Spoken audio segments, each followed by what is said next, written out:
Hi everyone. आज ही 12 अगस्त का वो दिन है जिस दिन सुप्रीम कोर्ट में यूजीसी नेट मामले पर सुनवाई होने वाली है कि री एग्जाम होगा या फिर 18 जून को जो पेपर हुआ था यूजीसी नेट का उसका रिजल्ट जारी किया जाएगा। तो सबसे पहले देखते हैं कि इस बारे में लॉ क्या कहता है। लॉ कहता है सुप्रीम कोर्ट ने EP Rayappa versus state of Tamil Nadu 1974 के केस में एक रूलिंग दी थी जिसमें कहा था कि स्टेट आर्बिट्रेरी एक्शन नहीं ले सकता है और यह प्रोटेक्शन सिटीजन्स को प्राप्त है आर्टिकल 14 के अंतर्गत, यानी कि सरकार की मनमानी कार्यवाही पर सुप्रीम कोर्ट ने रोक लगाई है और एनटीए का यह मनमाना कदम कि यह तय नहीं हुआ कि पेपर लीक हुआ है कि नहीं हुआ है और अचानक से पेपर को कैंसिल कर देना फिर री एग्जाम करवाना, जबकि सीबीआई ने यह पुष्ट नहीं किया है कि कोई भी पेपर लीक का मामला सामने आया है।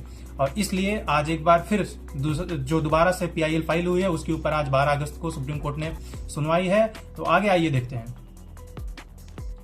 Praveen Dawas versus ministry of education का यह जो केस यूजीसी नेट के एनटीए के मनमानी कार्रवाई के खिलाफ आज होगा। आज इसमें मुख्य बिंदु जो पेटिशनर्स रखेंगे, जो 47 छात्र छात्राएं सुप्रीम कोर्ट गए इस मामले को लेकर, उसके एक एक बिंदु को मैं आपके साथ डिस्कस कर रहा हूं यहाँ पे।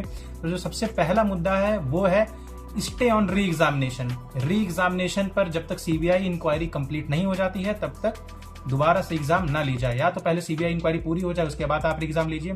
सीबीआई जब तक फाइनल रिपोर्ट ना दे तब तक आप री एग्जामिनेशन ना करें। दूसरी है एक्सपेडाइटेड सीबीआई इंक्वायरी, मतलब कि एक फास्ट ट्रैक कोर्ट सरकार बिठाए जो कि सीबीआई की पूरी इंक्वायरी को मॉनिटर करे, पूरी इंक्वायरी की निगरानी रखे और जल्दी से जल्दी सीबीआई सौंपे। जो तीसरी मांग है वो ये है कि अगर पेपर लीक हुआ है तो उसके सबूत कहां हैं, वो सबूत सीबीआई जल्दी से जल्दी प्रस्तुत करे। जो चौथी मांग है वो है no re exam if no paper leak. अगर पेपर लीक नहीं हुआ है तो री एग्जाम का कोई सवाल ही नहीं उठता है। 18 जून के रिजल्ट को जारी करें। अगर पेपर लीक नहीं हुआ है तो री एग्जाम का कोई सवाल ही नहीं होता है, किसी हिसाब से कोई सवाल नहीं बनता है।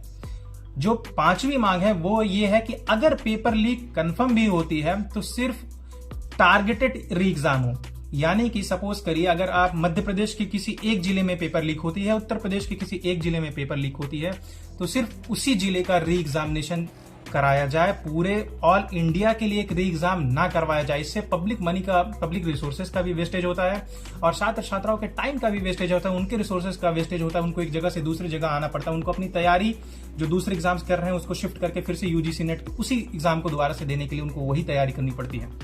और जो छठवीं मांग है, अगर पेपर लीक होता है तो सुप्रीम कोर्ट एक कमेटी बैठाए जो कि यह तय करे कि आगे से ऐसे भविष्य में से पेपर लीक नहीं होंगे। और एनटीए चूंकि अपने जिम्मेदारियों का निर्वहन करने में नाकामयाब रही है, पेपर लीक उसकी निगरानी में कई एग्जाम्स में हो चुका है, तो इसलिए सुप्रीम कोर्ट एक कमेटी बिठाए जो पूरे मामले की निगरानी करे। तो दोस्तों, आज कोर्ट में जो भी कार्यवाही चलती है, जो एनटीए कहता है, जो लॉयर्स कहते हैं और जो कोर्ट में जजेस खुद कहते हैं, उनका इस मामले पर क्या विचार है, क्या सोचना है, क्या डिसीजन है, वो सारी बातें इस कमेंट सेक्शन में मैं आपके साथ डिस्कस करता रहूंगा। मैं हर एक मिनट पे आपको अपडेट करता रहूंगा कि हमारा मैटर किस नंबर पर लिस्ट है, कौन जज सुनवाई कर रहे हैं और क्या कार्यवाही चल रही है और क्या फैसला आता है। मेरे साथ बने रहने के लिए इस चैनल को सब्सक्राइब कर दीजिए और इस वीडियो को लाइक कर दीजिए। मिलते हैं। जय हिंद।